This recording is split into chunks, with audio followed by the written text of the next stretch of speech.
Chavre, how are you? I hope everyone is gesund, stark, und freilich, begashmus und beruchnis. I hope everyone is healthy, strong, and happy, physically and spiritually. Today is Erev Shabbos Kodesh, Parshas Mishpotim. It's also Shabbos Shkolim. What's the connection between Parshas Mishpotim and Parshas Shkolim? We will see Mitzvah Hashem today. First we'll start with Stocker. Gdel Stocker Shemakareves Esagula. Mashiach should come now. Then we'll come to Tefillah. And we're going to talk about the subject that everybody is obsessed with. No question about it. And that is brachas. Who is not looking for brachas? So we'll say the pasuk, Yivarechecha Adinoi v'yishmerecho. Hashem should bless you and guard you. And it's brought down that the first part of the brachas Keinim, Yivarecha Hashem v'yishmerecha, includes all brachas. So today we're going to talk about a subject. There's a pasuk in this week's parsha which goes beyond the bracha. What could be beyond the bracha? There's a concept, it's called haftocha. There's a famous story with the Rebbe. I'll say the story now. There was a certain person who came from a different Hasidic background, but at present he wasn't so observant. He laxed off a bit in his observance. And he had a daughter that was very, very ill. And this story goes back to 1950 or 51.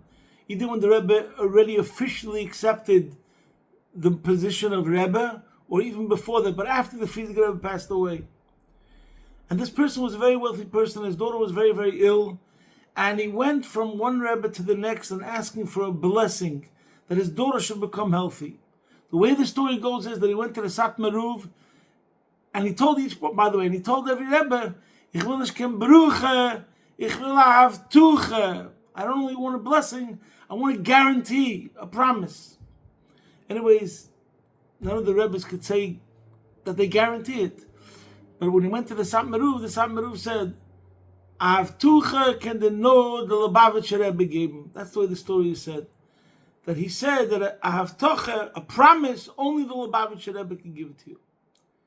Anyway, so he went to the Lubavitcher Rebbe and he asked for a bracha for his child and he asked for avtocha. And the Rebbe told him that at that time his daughter was not going to a religious Jewish school. And the Rebbe told him he should put his daughter into Beis Yaakov. Anyway, he said okay, fine. But then the bottom line from the story is, as it goes further, is the daughter became healthy, and then the Rebbe told her, and he thought that, you're going to give a big donation, and that's how he's going to show appreciation. And the Rebbe didn't want to accept his donation, and the Rebbe told him to start putting on film. And he looked awkwardly to the Rebbe. I'm not saying the story properly, because I didn't think I was going to say this part of the story, but the end of the story is that the Rebbe said, there's no deals, this is reality. Something to that effect. In other words, your putting on film has a direct impact on the physical circumstances of your life. So this is the point over here. We're talking about serving Hashem, and then in this week's parasha there's a pasuk which is unusual in its expression about the reward. And that pasuk is in Kapitel Chav Gimel, Pasuk Chavov.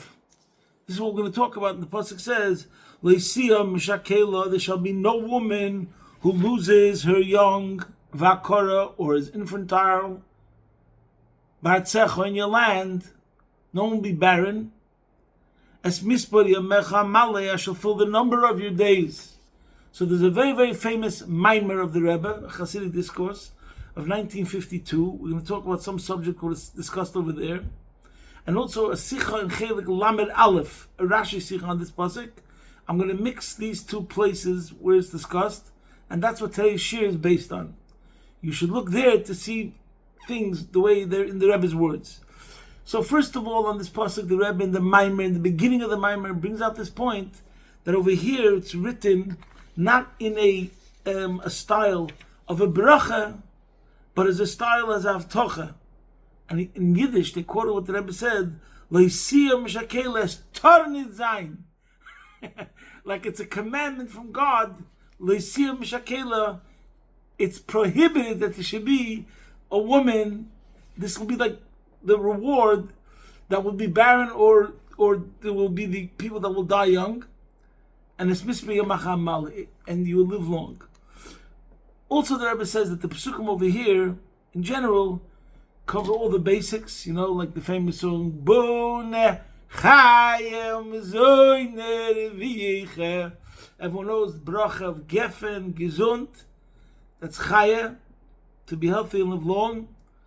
Geffen, Pei is Parnasa, Fei is Parnasa, and Nun is Nachas, so that covers the Boni is Nachas, Chaya is Gesund, and Boni Chayem Zoyne, Geffen is Parnasa. Again, Geffen is Parnasa, Gesund is health, Chaya, Fei is Parnasa, Nun is Nachas, goes on kids. So it covers all the major brachas. So before the Pasuk Leisiyah Mishakela, it says over here, Uverich es lachmecha, which means your bread, which is your Parnasa, your livelihood. Vesmeimecha, which is your health, Chaya. Vasirisi machla, Vasirisi machla mikebecha. So that covers Boni and Chaya. That covers Mizoni and Chaya. And then the next pasuk, Leisiyah Mishakela v'akora b'atzecha, covers Boni, your children. Okay, so over here we see that it covers all the basics. Today we're going to discuss that the pasuk Leisiyah Mishakela is not really connected to the pasuk which comes before. That's in the Rashi Sikha that I'm going to talk about. But in the Maimer, he connects these two psukim in the beginning straight away, and he says over here we have all the major blessings. B'chlal Stam, I mentioned this before, we say in Maimer Azal, Kol Eisik B'Teiris Eila Kilu Hikriv. If we over here speak today about the concept of brachas, Kol Eisik B'Teiris brachas Ki'ilu, so we're going to get the brachas. Okay, so on the words Leisiyah Mishakela, a woman will never lose her young. Yeah, Leisiyah Mishakela, there should be no woman who loses her young. Rashi says, if you carry out my will. So, according to most commentators, since this pasuk does not say if you'll do something, Rashi is warning that somebody might think that, what do you mean, you don't have to do anything, you get rewarded? So therefore, Rashi says, no, you do have to do something. Let's call it conditions apply. And the Mefarshim say, Rashi is saying that it says if the pasuk says Viloi Siyah Mishakela, like a Vav Mechaber, it comes in Behemshech to what it said in the previous pasuk, Va'avadetem Eis Hashem Alikeichem, that if you will serve the Eibishter. And here comes the Rebbe's Rashi Sikha. The Rebbe learns that this pasuk does not come Behemshech to the immediately preceding pasuk, but this pasuk comes Behemshech to a few psukim before that. And the Rebbe's questions are, first of all, if it comes Behemshech to the pasuk right before Va'avadetem, they used to serve the Eibishter, why does it say Im Taser Tzeni? It should have said Im Tavei Doisi. Like the pasuk says Va'avadetem, he should have used the word that says Tavei, to serve, not if you fulfill all the commandments. Second of all, why would somebody think that you don't have to do anything? That Rashi has to tell you, when you get the blessings, Im Taser Tzoni, if you carry out my will. That's a basic. Everyone understands that. Every Ben Chomish Lamikra understands in life that you get the blessings, you get the reward. When you do the service, you get the reward. Why would you think over here differently? It would be like something that would be... Why should someone think like that? So what's Rashi about warning? So basically the Rebbe answers, Rashi's not trying to teach us that you need to do work to get the reward. He's telling us which work brings this reward. Because over here, number one, it's not just a plain bracha. Like we said, it's like guaranteed. So it's a powerful, powerful lashon, which you don't find in other places. More like avtacha. And second of all, Isim Shakela Vakora Bartzecha, the Rebbe explains that these words are not telling us that only Bartzecha, people that serve the Eibishter in Eretz Yisrael, they get rewarded, but not somewhere else. No, that's not the pshat. The person gets reward everywhere, wherever he is. The Chiddush in Bartzecha means a different pshat. That when you do your part, you will cause, because Eretz Yisrael is a special land which has special blessings from Hashem, so you're serving the Eibishter, you're causing the entire land that there shouldn't be anybody that's barren. That's a chiddush, it's a hisofer. In addition to wherever a person is anywhere in the world, and he serves the Eibishter and he gets blessed, over here there's an additional power that the Pasuk is telling us, that when you serve the Eibishter, you have an impact on the entire country, that no one will be barren, and everyone will live long. So this raises the question, what are we talking about over here? What sort of avodah are we talking about over here that should bring such powerful results and consequences and reward? And here comes a word, and this is where I'm extrapolating from the Rebbe Sikha. In Chassidus, there are a lot of discussions that are not so black and white. That's one of the beauties of Chassidus, that, and only Chassidus I find does this, when we talk about, theology and different concepts, and things are not so simple. What's higher, Torah or mitzvahs? What's higher, tzaddikim or balei tshuva? What's higher, Neshamas Yisrael or Torah? Yid or Torah?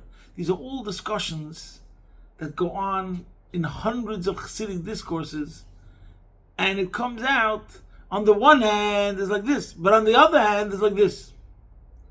And not only that, as we spoke about this concept many times, it depends what you're talking about. Sometimes we say Torah is higher than Neshamas Yisrael. Sometimes we say Neshamas Yisrael is higher than Torah. You have to know exactly to get the full picture, to understand it properly, and to be able to understand for yourself what the real story is, depending from which angle we're looking at. Each one has a certain quality. Now, one of those discussions is about mitzvahs aseh and mitzvahs lo aseh. For example, what's greater? Doing a commandment proactive, an action, or a lo aseh, or a lo aseh, practicing self-discipline, self-control, and self-restraint. Now, sometimes it's explained how a lo aseh could be greater, which the lesson in that is awesome, because that means that I'm calling it the small person with the small deed, and it's not even a deed, that's self-control. When you were burning up with a desire to do something which the Eibishter doesn't want you to do, and you don't do it, that's the most greatest thing you can imagine, as it's explained in the concept of Kadiskafia, Sitrachere, Istale, Kikoro, Dukuche, Brichu, Bechul. So when we speak of those discourses in Chassidus, it brings out that Iskafia is like the greatest avodah. Fine. I'm not going to be the one over here that's going to reconcile everything. But now we're speaking today, in a way, how the mitzvah say is greater. Why is the mitzvah say greater? Because the mitzvah say is the work of actually transforming the world. Let's call it engagement. Since God, Hashem, put us into this world, we have to make the world into a dwelling place for Hashem.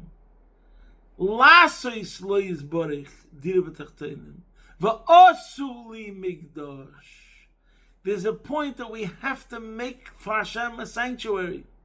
Making Hashem for a sanctuary through the non-action, through iskafia, that's not the primary way how we go about it. That's part of it, because you have to destroy, break, disengagement from things that are sholish, klippus, atmeis, evil. But that's not primarily the work of mitzvahs leisasei. The work of mitzvahs asei is the actual deposits, the acts, the activities, the actions that actually take over the world bit by bit, conquering the world, transforming the world, and making it a dwelling place for Hashem. Just like we're going to learn in next week's parsha, the whole idea of making a menorah, making a shulchan, it's all about making these instruments which became the vehicle through which we serve Hashem, taking an animal and elevating it, etc. So now let's go back to the way the Rebbe says pshat over here. Slightly different words that the Rebbe used in the Sikha, but I'm connecting it with this concept. How mitzvah say is harder. The reason why the Rebbe doesn't want to learn pshat that L'siyam Shakela comes right after Va'avadetem, but what does the Rebbe learn pshat? That this pasuk of Chav Vav L'siyam Shakela really is a continuation of pasuk Chav Beis, a couple of verses before, where it says Ki im shomaya tishma b'koiloi v'osisa, you will fulfill Kol asher adaber, everything that I command you. What is the pasuk Va'avadetem talking about? Va'avadetem Chav Hei comes right להמשיך to Chav Daled, where it says L'shishtach v'lelikayem v'loisa ovdem, that you shouldn't serve idolatry. And then the pasuk Va'avadetem es Hashem lekechem, don't serve the idols, serve Hashem. So according to Rashi, that pasuk Va'avadetem Hashem lekechem is basically talking about a negative and a positive. The emphasis is don't serve idolatry, don't transgress the idea of avodah zarah, and who should you serve? God. But that's like only one commandment, and it's connected to it like a negative. You could say it's not such a big deal. There's a famous joke about the kid who goes to school. His parents are totally secular, and he sent him to a Goyish school, a Gentile school. And the kid comes home from school and he says, you know what I learned today about the Trinity?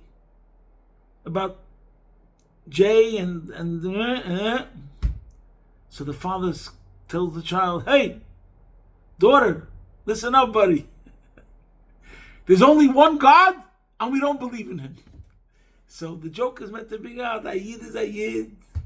He's upset that the child heard about the Trinity and knock it out of your head. There's only one God. We don't believe in him. Okay. That means he really does believe in him.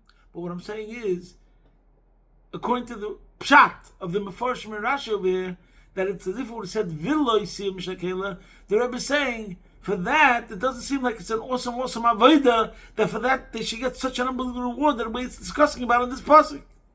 So therefore the Rebbe learns pshat, and that's why how the Rebbe answers the Rashi, why Rashi says him taser utzayni, because it comes b'hemshich to Kol asher adaber v'osisa Kol asher adaber, and it's not talking about one area serving Hashem instead of the contrast of serving idols, which is really one point. What's it talking about? V'osisa Kol asher adaber, all of Torah mitzvahs. So that's the sikha in Chelik Lamed Aleph Sider, very gishmak. Now I want to connect it with the Maimer. One of the most famous Chassidic discourse of the Rebbe was Leitim Shakela Tovshin Yud Beis, 1952. The Rebbe chazed this Maimer, and the Rebbe, it was very, very, very a revelation.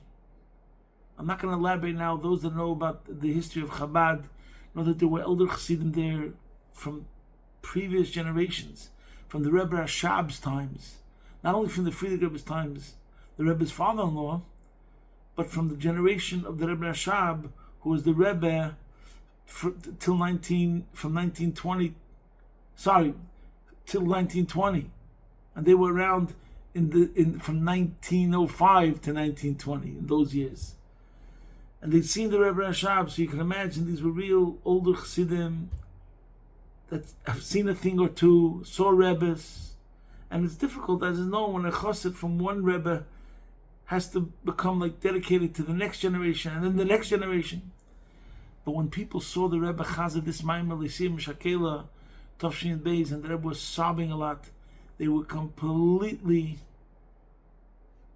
impressed, for lack of a better word. Wow, it was a divine revelation, like this is a tzaddik.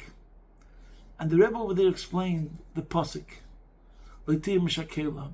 And I want to mention it, how especially according to that Maimer, then we understand the blessings, the awesomeness of why we get to Leitir Mishakela.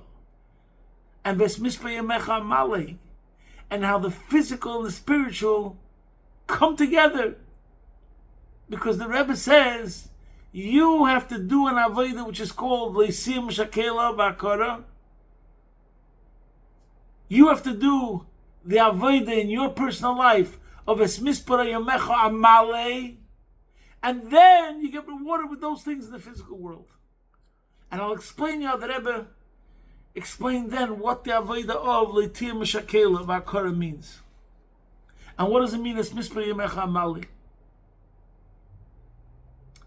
And this, by the way, fits perfectly because, just to give you another example, for example, people say, how come the religious Jews don't get rewarded much more? And I'm saying here and now that every Yid should have a cult of celibate. Everyone's worthy of it.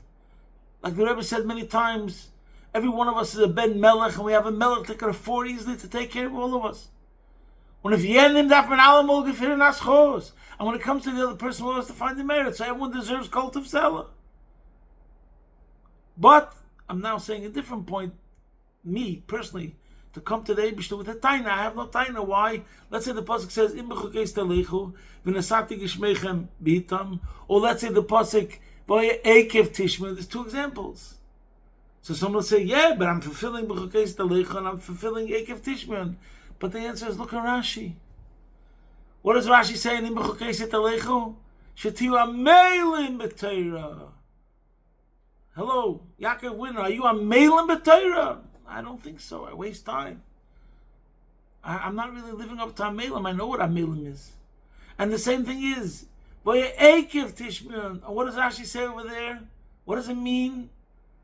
We're not talking about just doing mitzvahs. We're talking about mitzvahs that other people ignore, that people step on. Those mitzvahs, the mitzvahs that other people tread upon, Tishmi, you're careful about it. So again, if I ask myself, am I careful about all those things that people neglect? Maybe not. So I have no taina. So the same thing's over here. We have to realize we're talking now about getting mamish the ultimate bracha, blessings guaranteed, mamish avtacha. So if you want to avtacha, you have to know what the pasuk is telling us. How do we get to this?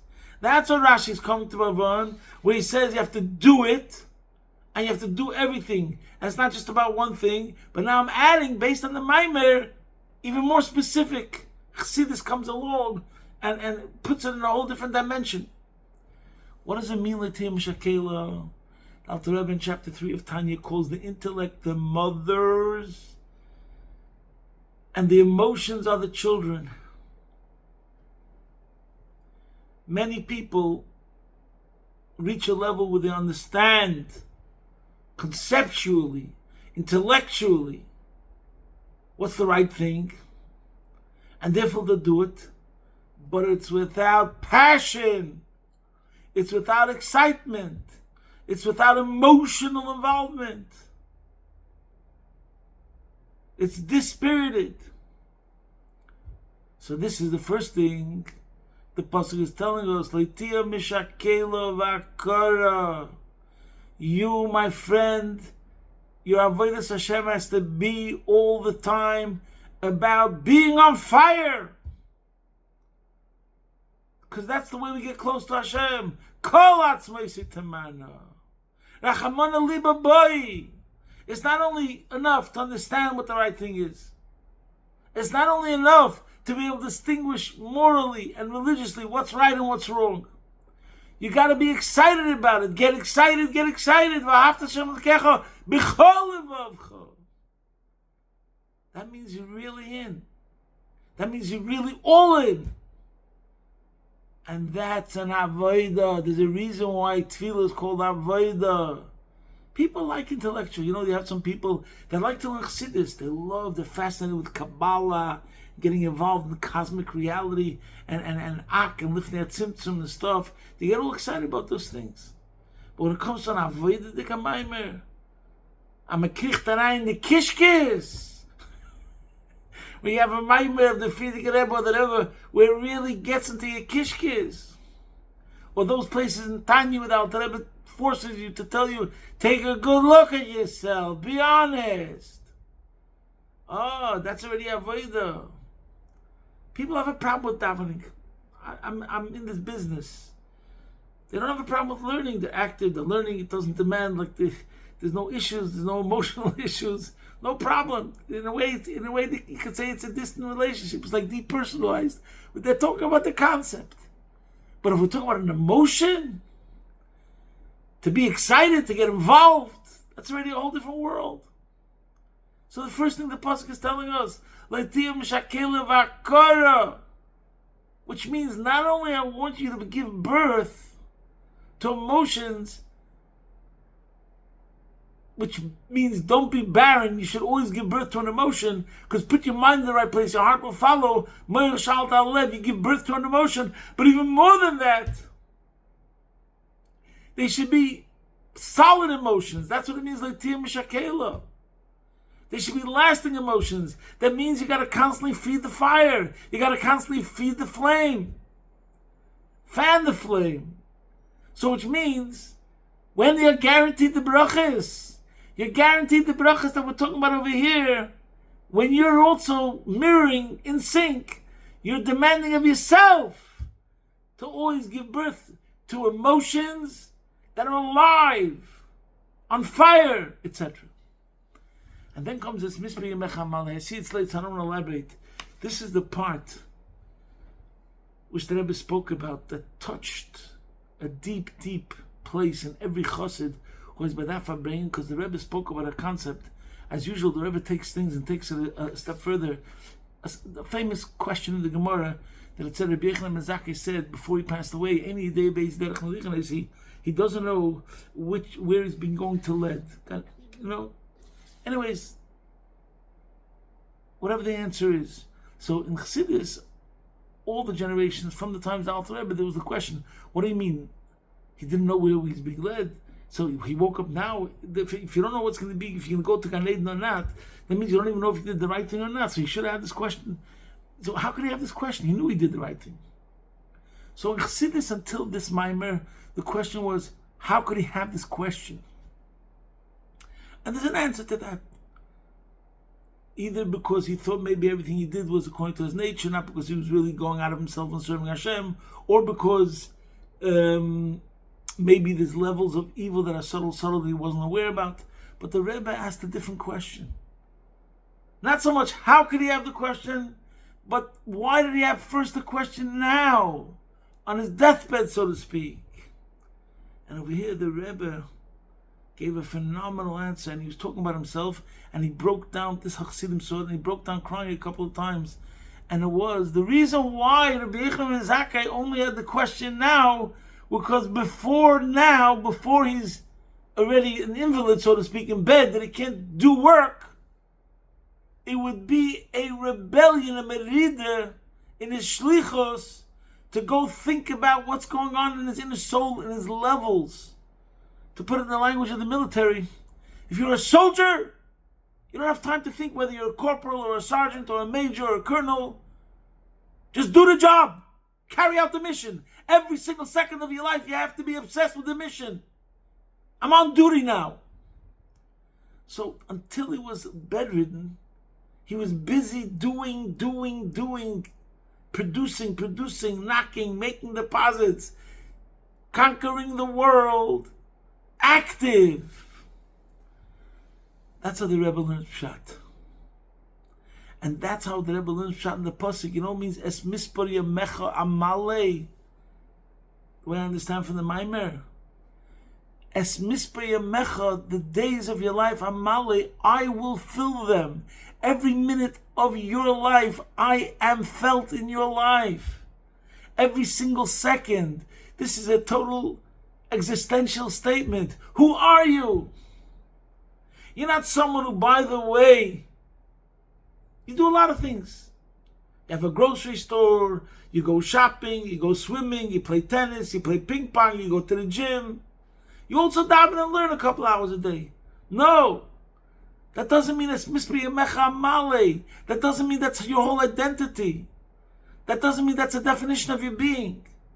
But if you say, Shliach Rebbe Anochi, Shliach HaKadosh Baruch Hu Anochi, that's a whole different thing. That means it's Mishpotim Male. Every single second of your life. Who are you? Shliach. And then you get blessed. It's Mishpotim Male in the physical sense. I will fill your days. You will live a long, long life. And now we understand why over here the bracha l'tiyah mishakel v'akar is said in such a lashon haftacha, because we're not just talking about serving Hashem. Because number one, we have the Rebbe's chat and the Rashi Sikha. It means that you're doing everything. Number one, very active also, but everything, as the pasuk said before, kol. And second of all, especially when you learn the Maimah, what are we talking about? We're not just talking about doing. It's doing at the next level. Number one, that you're always working on producing the emotion and being on fire, being on a state of excitement for Yiddishkeit. Simcha shal mitzvah! That's already a very high thing. And then, the idea that, Poshet, you should be a person that every single second, as Mishpotim Male, you're fully consumed every second about this is your identity and you live with this 24/7. Okay, now I just want to say a story which, I don't know if I ever said this story before and it's already so late. Oh yeah, I wanted to speak much shorter today. I was once on a plane with Rabbi Weiss, Oliver Shalom. He was an amazing, amazing person. Special chassid, gave a lot of tzedakah, and he learned a lot of Torah. So I was sitting in one aisle, and he was sitting, there was the walk where people walk, and he was sitting in the next aisle, but right across me. And he sat down on the plane in economy. I couldn't believe he's sitting in economy. He opens up a sefer. Anyways, and we got to talking. We were flying from New York to Los Angeles. I was stopping over in Los Angeles on my way to Melbourne. This is like 30 years ago, maybe more. There's a lot what to say about what we spoke about, but one thing I want to tell you, we spoke about a certain chassid who became bankrupt and he had to run away from New York to Israel. And he said that this chassid had gone into Yechidus when he saw things were going bad. And he asked the Rebbe what to do. And the Rebbe told him, but the Gemara says, that Rabbi Yochanan said, Aser b'shvil shetesasher. The Gemara learns out from the pasuk, it says Aser to Aser. A tithe you shall tithe. So it's an interesting way that the pasuk is written like a double tithe. So we dash him for that pasuk, Aser b'shvil shetesasher. Take a tithe, Aser, which is a tenth, so that you will become wealthy. The double lashon is, one's translated as tithe, which means giving tzedakah, and the other means to become wealthy. That's what the Rebbe told them. Which seems to be like counterintuitive. I'm losing money, I don't have money, and the Rebbe tells the person, give more! Anyways, and by the way, somebody asked Rabbi Yochanan, how do you know? And then he said, Zil Nasi, go test it out. Like that's a powerful lashon. Just test it out. You'll see how it works. If you give Maisa, if you give 10% of your money to charity, you will become rich. You will not lose. You will see how you're not losing.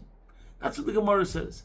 Anyways, a couple of months later, things went worse, and he had to leave, run away from New York, and he went into Yechidus the last time, Zegen sich mit the Rebbe to say goodbye. When he came into Yechidus to the Rebbe, this is what I heard from Berel Weiss. He told the Rebbe, I gotta flee New York. And the Rebbe told him, why didn't you listen to what I told you? And I'm not sure if he told me that the Rebbe stood up and pulled out the Gemara and Tainus, or the Rebbe just told him, why didn't you listen to what I told you? Asa b'shul setesashe, then you would have some sort of argument against Rabbi Yochanan. Rabbi Yochanan said that it's guaranteed, and we learned Asa b'shul setesashe, and you did it and it didn't work out. That's the story, the way I heard it from Rabbi Weiss, Oliver Shalom. What I took from this story is a very powerful point. And this is what I'm saying, Lahemshich too. Everything we spoke today, and Pasha Shkolim, which is about giving tzedakah. Pasha Shkola means before this time of the year, when there was the Beis Hamikdash, there was a shekel, there was a donation, there was a tax that we had to give for the avodah of Bnei Yisrael. What I took from this is, it's hard to say that we have guarantees in this world 100%. Because obviously we have stories, we have questions, Zutera, Zuschara. I don't want to get into things that happen in the history of Bnei Yisrael, where it doesn't seem like even the greatest tzaddikim were lived up to every single one of the things that they were meant to, and whatever. But one thing we could say, and this is what the story, what Rebbe Weiss said to me, why it made such a powerful impact. You should at least be able to be your pischem pel am yachlim loch. Do you have a leg to stand on? Are you doing your part? That's the message the Rebbe was telling him. And that's the message to this person. And that's the message that we have to tell ourselves about when do we get the brachas? Like based on the Sikh and Chiluk Lamed Aleph. Keep on making deposits. Be active. Not serving idolatry is not enough. You have to be active. More. When you make more deposits, and more deposits, and you're not seeing the return, then you have a question. You did the aser and you didn't see the shetishasha. You made the deposit and you didn't see the return. It doesn't compute. So then, one day, Mr. Shem, the Eibishter bleibt nicht kein Balchoiv, and you'll definitely see the return of that also. But if you don't make the deposit, from what is the return going to happen from? So the Eibishter hope each one of us should be, first of all the brachas. Bune, chaye, umazoyne, reviyiche, as we have in this week's parsha. All the brachas. But the lesson that we have to take from the Maimer and from the Sikha is that each one of us should do what's going to bring us the most joy, is to be active. The greatest thing you could be living with is the concept of mitzvah, gereres, mitzvah. The greatest joy and happiness is when there's a sense of purpose and meaning. As mispor yomecha amale. Amale means your sense of purpose and mission and meaning, which is connected to the Eibishter, and it permeates your entire life. When you live your life like that, then you get the greatest blessings, and the blessings are guaranteed, as the Rebbe said. And let's get to the ultimate bracha, which we were all guaranteed. Achak Eloi b'chol yom sheyovo yani mamim b'bias HaMashiach, which is guaranteed. B'gula mitzvah shleima, take it from a yad mamish, posting from my home, Be'ez Hashem Yisbarach, your man in Melbourne.